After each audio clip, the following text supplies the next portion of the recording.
कभी कभी विरासत में मिली चीजें बोझ भी बन जाती हैं। और अगर वो बोझ एक मकान हो जो इंसानों की तरह सांस लेता हो, तो क्या होगा? अपने चाचा की मौत के बाद विलियम को गांव के किनारे बना एक पुराना विशाल मकान विरासत में मिला। ऊंची छतें, लकड़ी की चरमराती सीढ़ियां और अनगिनत कमरे। बाहर से ये शांत दिखता था, लेकिन भीतर अजीब बेचैनी थी। चाचा, आपने मुझे ये घर क्यों छोड़ा? रात ढली। विलियम खाने के लिए रसोई ढूंढ रहा था। वो ये देखकर हैरान हुआ कि रसोई पहले बाईं तरफ थी, लेकिन अब वो दाईं ओर थी। ये असंभव है।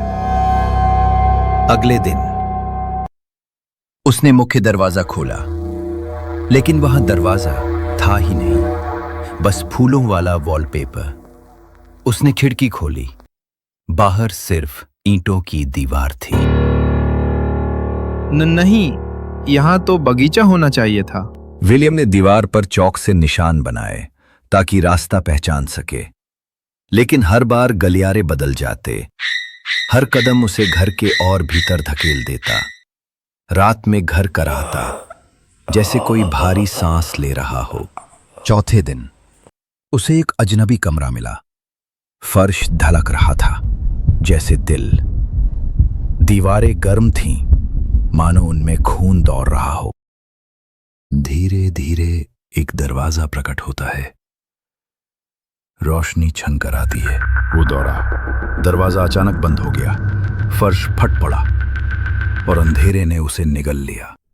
सामने वाले हॉल की वॉलपेपर हल्की खिंची, जैसे किसी पेट ने भोजन पचाने के बाद संतोष की सांस ली हो। विलियम का चाचा एडवर्ड एक सनकी इंसान था। गांव में अफवाह थी कि वो अजीब तांत्रिक अनुष्ठान करता था। कहते हैं एडवर्ड को अमरता चाहिए थी। उसने अपने ही घर को एक अनुष्ठानिक जगह बना दिया।